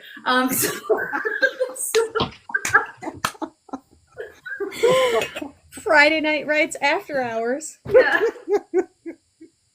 Yes, Billy's barbecue. I will go with Billy's barbecue. You know, I mean, hey, why not try everything once? Mm. So, um, what is this? Is I'm going to make this a two-part question. Okay. What's the most daring thing you've ever done, and does it involve a baggage claim carousel? The immediate response. This is a good one. I already know, and you haven't even started talking. Okay, so repeat the question. What was the most what? Oh, okay. I think there's a story here that what is the most daring thing you've ever done, and does it by chance involve a baggage claim carousel? The most daring thing I've ever done does not involve a Vegas claim carousel. Okay, but we guess we'll go with that. Sure. Yeah. Yeah. Okay. So okay, you're talking about the I can't remember his name. You're talking about me taking Tara over to see I can't word tonight. Words are hard, said the author. I have a sticker. I have Randy Travis. Thank you. Okay, so we're in Tennessee. Okay, and we're at the carousel, and I'm with Tara's beside me, and all of a sudden she grabs me and she's like, "Travis, that's Randy Travis, that's Randy Travis." This right, and I'm like, You understand this, right, Travis? I'm like, do you want to meet him? So like, I get this, okay? No, right? I'm like, you're the one freaking out. Do you want to meet him? No. But then the people came off the plane and they all rushed the baggage, sorry, come off the plane, and people were rushing around, and he's in a wheelchair, and they pushed him, right? His wife had gone to grab their bags, and so they're hitting into his wheelchair, and his bag that he had by him get knocked over. And so I went over, and I was just like, here, let me, help you with this, right? And I just have his bag, and he was like, I said, do you need help? And he said, grab my hand. He goes, no, it's okay, thank you. And I said, okay. I said, just, so and I was just kind of like, I'm making sure nobody else ran into him. And then I went back over, and Tara lost her shit. That was it. She's like, Randy, Travis touched you. I'm like, uh-huh. Did you want it? Like, I'm just trying to help the poor guy with his bag. Like, I don't know. So yes, but no, that wasn't the most daring thing I've done. But okay, you know what? I'll take that one for this. That's the easier way out. That's the easier way out. Yep. I love it. Nice. All right. So my question for you is, what would you use to survive a zombie apocalypse? Oh, she's already got it locked and loaded. Let's go. Oh boy. She's a weapon of choice. TikTok. But it's my knife. Nice. Yeah. Now that's a knife. That's a knife. It's a prop, right? It's not real for TikTok. It's not real. It's just a candy holder. I held candy in it. Yeah, I hold candy into it. I actually collect them. So Nice. yeah. My answer is I would not survive the zombie apocalypse. I have not done enough cardio in 32 years of life. I just can't do it. Oh, and listen, no, I mean the cardio part of it. You don't have to be faster. You just got to be smarter. Like Faster than that guy. I'm just kidding. right? Like legit. Like you just got to be smarter, right? But just I'm willing to sacrifice a few people. Right? I'm hoping the zombies are female, because I would pledge my allegiance to them and do their every whim. You just want to get eaten. Well, All right, so monster romance for Brian. Check. Yeah. Okay. Yeah, exactly. Got to read some Violet Taylor. That's some pretty good stuff, let me tell you. Yeah. I've heard. Yes. Okay, so we have been unhinged for the majority of this show. There's supposed to be hinges? What is that? Listen, But, you asked me to come on here, okay? So. I did. No. Hey, it's as much my fault as anyone else's. I was unhinged before I came on here tonight. Yeah. So, Brian, you've known me long enough now. You know this is what you get. So. Oh yeah. And listen, John brought me tea in a mushroom cup, okay? Everything gets unhinged with the mushroom cup, I'm telling you. I decided for this. I decided to use my TikTok cup. Nice. So this way I thought maybe they'll give me some grace on here. Yes, and my understanding is you're still going to be with us in Canada on TikTok, well past January. Yes. But I do have a website up now that's finally working properly. Yes, I saw that. So if anyone wants to contact me or reach out to me, you can reach me on my socials. So there's TikTok, Instagram, my Facebook page, which I check about once a month. Just so you know, I'm not a booker. I'm not a Facebooker. I like Marketplace. That's where I find all the fun stuff. If you ever want to have a good laugh, go read the ads on Marketplace. Or the comments on Reels sometimes. They get real nasty, but real funny. Oh yeah, hilarious. I mean, that's literally my doom scrolling. That's what it is for me. So I am Discord, obviously. Yeah, I'm on Discord. And like I said, you can reach out to me through my website, which actually has stuff on it now. And I did my first blog. Nice. Yes. Is there a clicky in your bio? Yeah, all the things are there. Yeah. Awesome. Yeah, you can just keep touching all the things. Would you mind telling us a little bit about any upcoming signings you have as well? Right now, tomorrow, I have a book signing in Ormecto, Dog Eared Books. Like I said, I'm doing virtual with the girls. So I will have them hooked up in Discord, doing the virtual signing while I'm doing the in-person signing. And then I Honestly, I work straight from January to April, and then we are probably going to have an election in April because most people know I work elections. So I will not be available for anything until Booked in Chaos. So hence the reason I did that one. Hey, look, Chaos and Book Talk is still here. No. Yes. And the thing is what other place would I go but to Shelley, right? Right. She's amazing, and listen, she picks the best restaurants, so yes. And we'll get to see you there, which will be super exciting. I know Evie's planning on attending as well. That's really cool. Good. Yes, Good. I Well, think I've it's met gonna Brian, be. but I'd like to meet you guys too. So I'm sorry, I didn't mean to interrupt you, Brian. No, you're good. Yeah, It's your show. I was just going to say that, Booked in Chaos is probably going to be about twice as big as it was this year. And this year was phenomenal, by the way. We had a wonderful turnout. Everyone treated each other with respect. It was great. Yeah, Yes. I was really sad that I couldn't go. Shelley knows. I did see her prior to. I went down and spent like 10 days with Brooke in North Carolina, and we went down to South Carolina and saw Shelley and her family, and amazing people. But yeah, I had to work, so I couldn't go to this one. So, but yeah, Day jobs. I know, right? Those Yeah. things that know. allow us to do this other stuff. So They have a lot of audacity asking you to actually do the thing they hired you to do, I swear. I know, right? I don't want to pay my bills or my mortgage. That stuff should be free. I know, right? Right, exactly. Any final thoughts before I get the wheel spinning for the big winner? And drop trees down there if you haven't. Just Reasoning. one thing, yes. Where's my book? No, there it is. Content warnings before you decide you want this.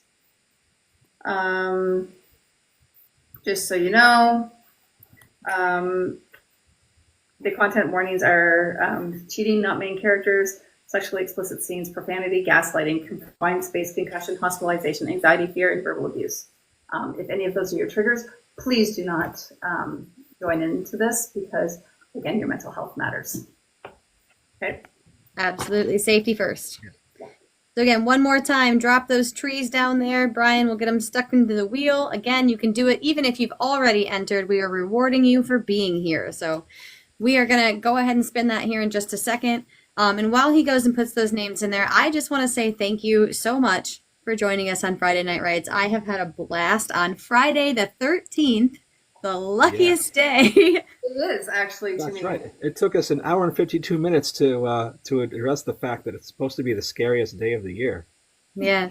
And it's always been somebody who is extremely important in my life. Was born on a Friday the 13th.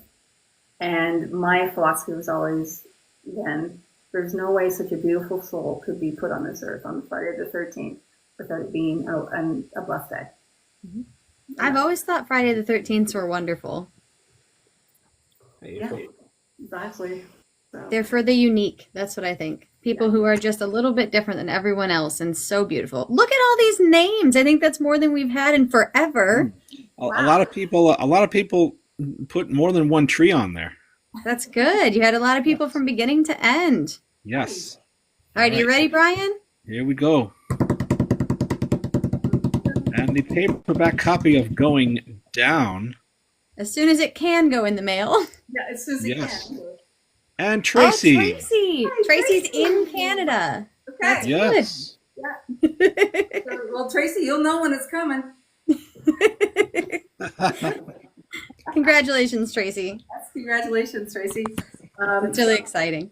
I'm going to need, Tracy, I'm going to need you to DM me your address so I can send this to you when, again, the Canada Post decides to go back to work. So. One thing we do want to announce as Friday Night Writes while we have you here is that we are actually going to be switching to a new platform because of the banana that's happening here on TikTok, unfortunately. And Brian has decided new year, new start. So do you want to talk a little bit about that? Yeah, so apparently, the TikTok might be going away in the United States, and that is where most of our people are, unfortunately. So we're going to try a couple things. I think the first thing we're going to try is, Sesame Street is brought to you by the letters I and G, and there's a camera in there.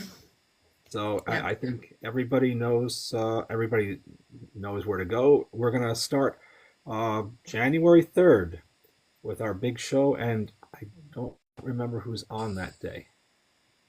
And we I are going to have to work out the kinks, no pun intended, because we have never done a live on Insta there. So we will be figuring that out. Hopefully the banana does not go through, and then we can kind of come back here where we're supposed to be. But if you are not aware, Friday Night Writes does have its own Insta account, and you can follow that through the clicky in our bios. There's actually a lot of stuff going on for Friday Night Writes. We have a Book of Faces group now where we announce things and create events that feature our amazing authors who are coming on here with us, where we're talking about our anthology as that comes to fruition. So yeah, go ahead and check out all the Friday Night Writes stuff. It's definitely worth your time, and we really appreciate you doing so. The Friday Night Writes anthology, See Me As I Am, does focus on invisible illness and will benefit NAMI. That's going to come out in 2025, assuming we're still allowed to publish. If not, we'll find a friend in Canada, maybe, to help us out with that. But things here in the US are looking free ISBN for you too, so if you want. I may have to buy an apartment or rent an apartment in, say, Fort Erie, Ontario, just for shits and Listen, giggles. I live here. Maybe I'll just happen to come over here. Yeah. Listen, the amount of times that these girls have, we've talked about the fact of me opening up a publishing company, okay, just so I can have people publish under me with my ISBN, free ISBNs that I get, Yeah. right? Like, it's, yeah. Yeah, technically I have a publishing company, but it's not going to matter here if the stuff goes through that's looking a little sketchy on the horizon. So, Hey, that's an interesting theory. If we have a VPN, how does that work? research off Mm, air, yes. no Who's evidence. to That was say? a conversation for your Discord. Yeah. Who's to say I don't live next door to Sarren Scribner? Yeah. According to my. Yeah, exactly. Yeah. Yeah. But yeah. So next week we have Jeanette T. Queen with us. On the 27th we have Kate Page, and on January 3rd over on the Insta we have Clarence Carter once again. Nice. Yeah, returning guest. It's so nice to have him come back on. Clarence just has a brand new book release, which we'll talk about then as well. And then obviously we have been uploading our interviews to YouTube on Saturdays. So Brian should have this up shortly so we can get even more eyes on Sarren and this awesome interview we had. And Yes. hopefully nobody holds me to the Triceratops comment because it's now going to be immortal. Two authors who, oh, go ahead, Brian. Oh no, I was gonna say everybody's gonna know what Sarren did in broad daylight, and how she met Randy Travis. Hope that's Dashboard twister, yes. Listen, I am who I am. I make no apologies for me. That's important thing. You have to love who you are because who else is going to do it if you don't? Exactly. And just so you guys are aware, the anthology is still accepting authors, and we are still scheduling people here on Friday Night Writes as well, though we are booked out, I believe, into October of next year, which is really exciting. We love featuring all of our authors here. But if you have been on the show or will be on the show, please let us know if you're interested in being a part of that anthology. There is a clicky click in the bio there as well. We want to get people in there. I believe the word count limit, including your bio, was 7,500, which should be relatively attainable. And we don't need it until March 1st. So you got time.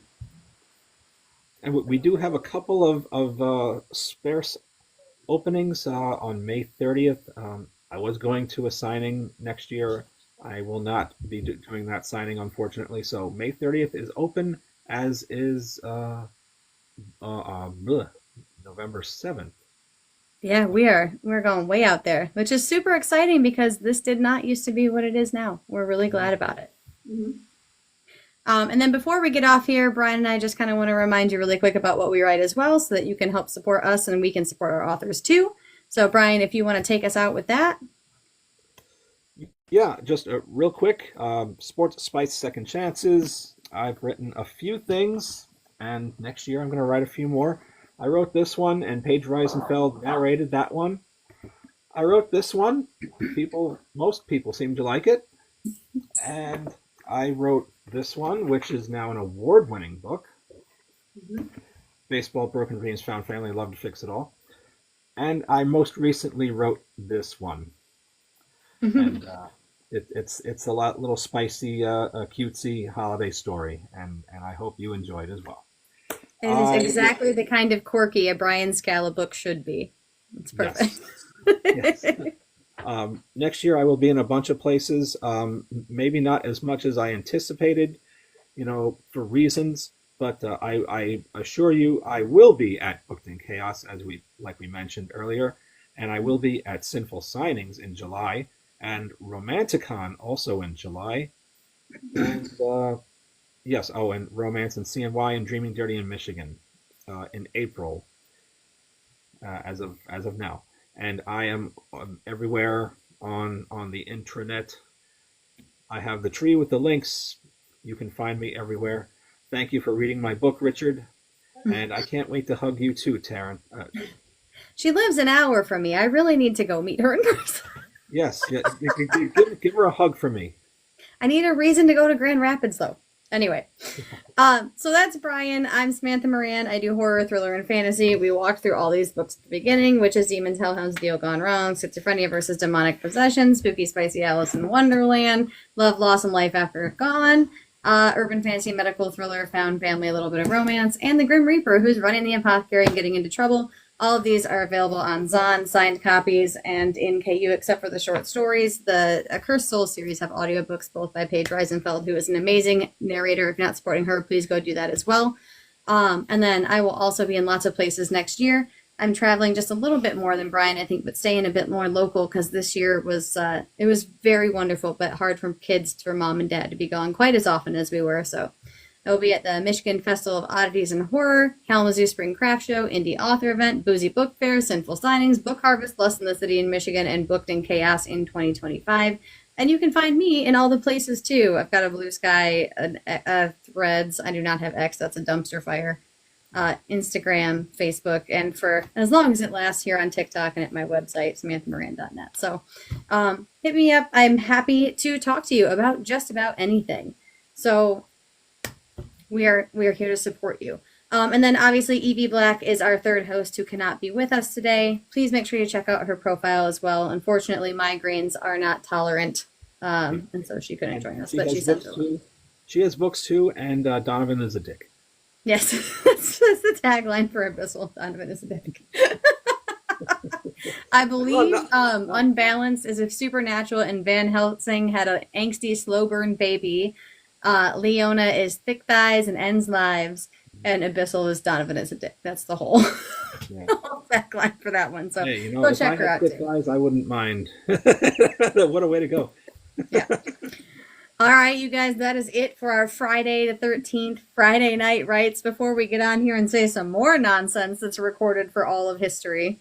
Yeah. But thank you so much for being here. We are so glad that you stuck around. Congratulations again to Tracy and Sarren. It was wonderful having this interview. Thank you. Thank you so much for having me.